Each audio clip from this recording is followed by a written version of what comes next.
All right, so today we are in PSYU 613. This is my neighbor Sarah. Hi. And my name's Fraser, and we are going to be doing the ethnography interview today.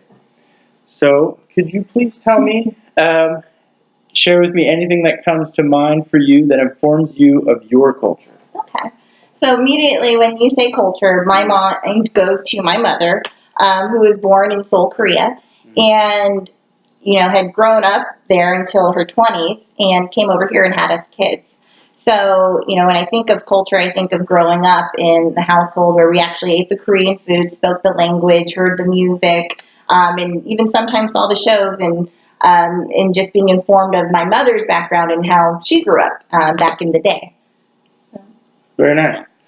And so, Asian American culture versus what you were saying earlier about your mom's specific Korean culture in Korea. Yeah, so right? there definitely is that my cultural reference for just being Asian and having seen that and felt that through my mom and hearing her stories of how she's grown up. But experiencing, being born here in America, things are different. We're not as obedient as some might think some Asian kids should be. It's just different. Some of the expectations of what she would think, why are you acting this way? But I never really understood because, hey, that's just how everybody's acting, and that's just here in America. So, while I do identify with the Asian culture, I definitely have a subculture of that Asian American with that kind of just that play against my mom's upbringing versus being born here myself in America. So there's that blend then. Yeah, there definitely is. There's the overlap, and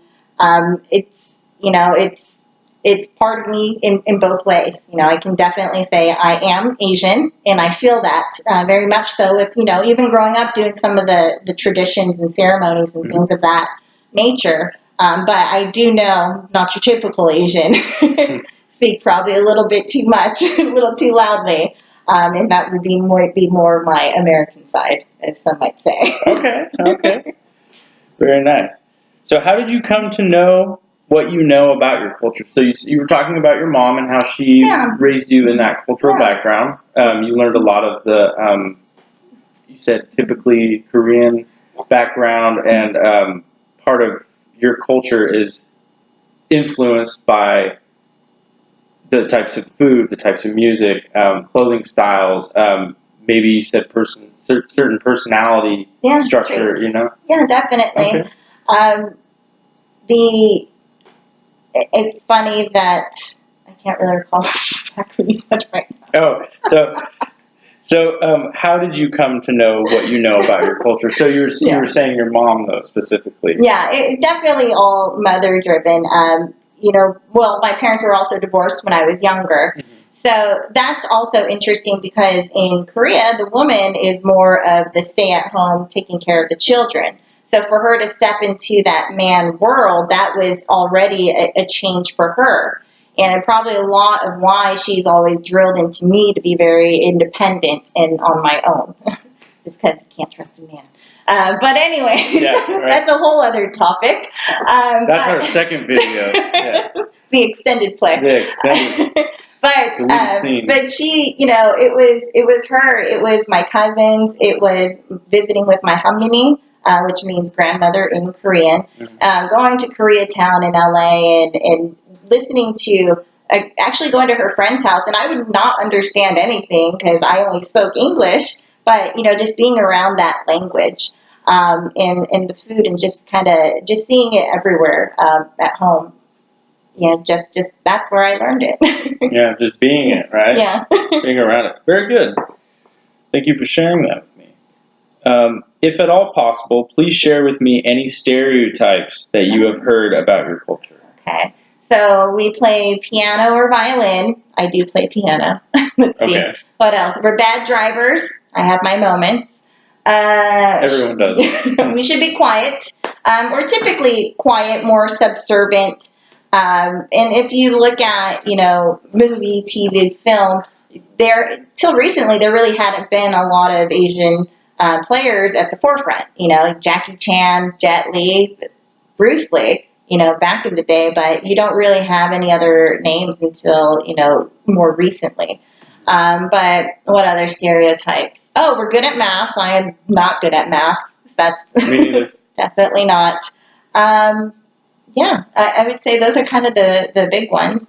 I don't necessarily identify, I would say, except I do play piano, but I don't know if that's much of an identification thing. But no, I can't say that I'm the typical Asian in that sense. Okay.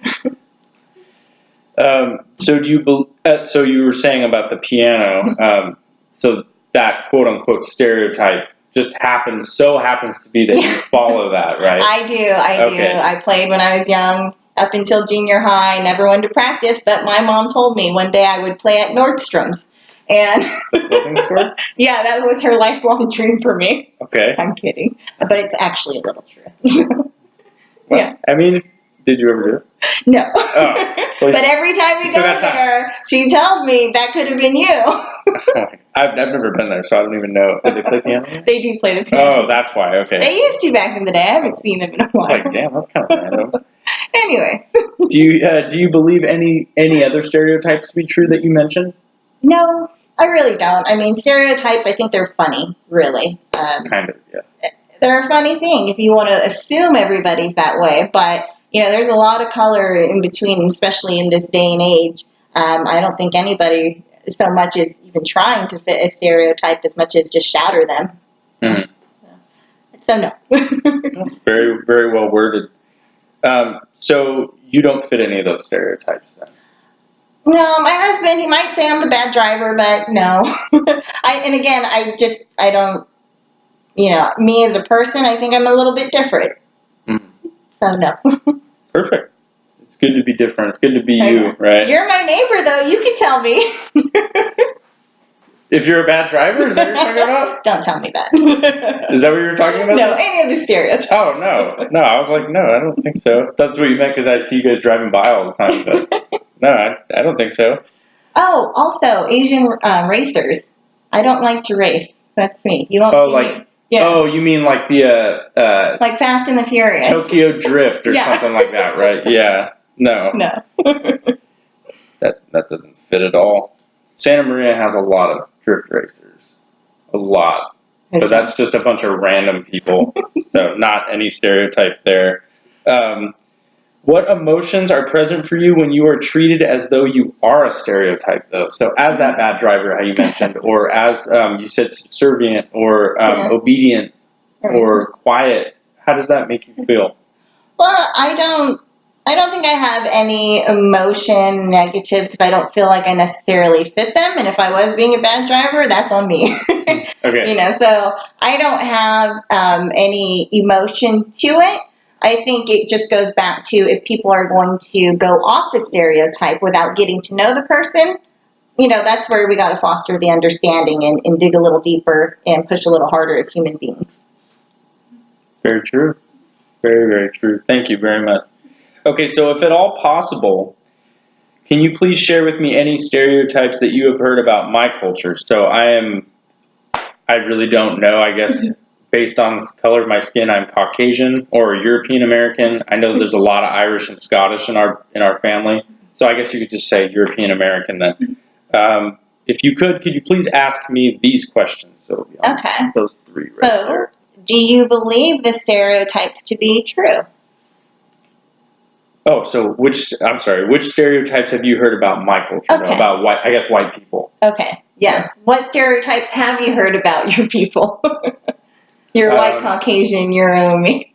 Well, the every white person is racist or biased or discriminatory. I don't vibe well with that one because I work in mental health and at a substance use clinic, and there you talk to so many people and work with so many different backgrounds and genders, different sexualities or gender identities. People, biological man identifies as a woman. We've had one of those before. And that was extremely interesting, but there was no bias, there was no racism, there was no bigotry towards that. So I don't know if people see me because I'm white, they think, oh, well, because of the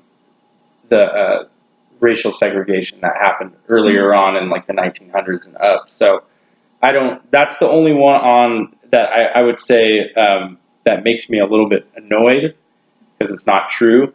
But other ones are white people can't dance. I cannot dance. I'm a horrible dancer. I'm not even going to try that. Can we see some moves? No, we're not going to see some moves. Hell no.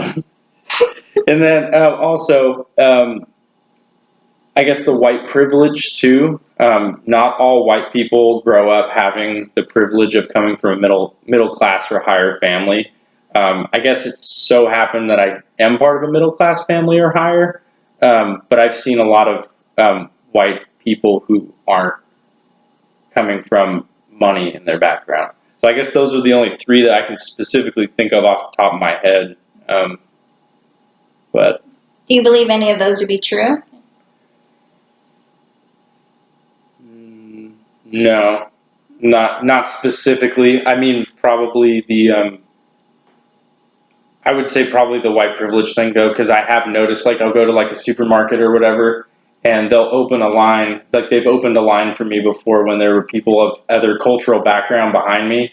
That to me, I was like, no, like these people were here before me, like they can go. Like, what's that all about? I just thought that was weird. I noticed that once or twice in my life. I don't know if that's white privilege or maybe I was reading too much into it. I don't know, but. Do you believe or do you fit any of the stereotypes, you think? Probably ironically, probably the white privilege one though, because our family did come from a middle class or higher, so I guess that could be considered white privilege, you know. But I'm not racist, and I can't dance, so I guess I fit that one too. And coming off this, you can't dance. I mean, do you have any emotion towards any of these, or when you're treated as though you fit the stereotype? Not really, no. I just roll with it. You know, if someone says like a joke at work or whatever that's racially inclined, I'm just like, oh, whatever. Like, I don't care. Like, I'm not going to be a sore loser about it or something like that. But that's just me, though. So I don't know if other people would take offense to that. So thank you for asking me those questions. You're welcome. So from your point of view, though, what is the biggest difference or differences between us? It's, I don't necessarily break it down to a difference between like you and I necessarily based on the culture, but just as people, kind of going back to that angle, if you will. But, I do know that there are probably different elements, but I don't know if that's necessarily that, because I was Asian, or is it because my mom was more of that single mother whenever she was raising us and having to be more of those dominant traits.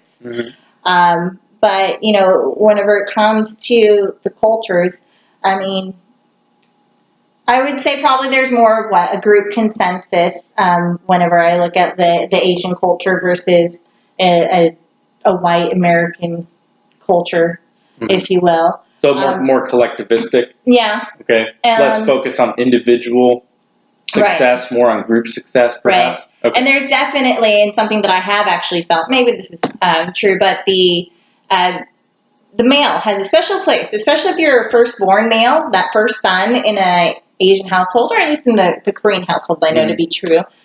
Typically that was, or at least what I've experienced, my brother could do no wrong. This is probably a whole other therapy session, but, he was that golden child because, he was the only boy. But also maybe it was because he was the only boy. However, I do know that, and I've seen it in my cousins. I have my male cousin, my female cousin, both full Korean. And it was just always expected that she was going to cook for him and clean up after him a little bit more, which would kind of just, playing to that, I guess, that her needing to be more submissive and listening to the man. So I know there has been that.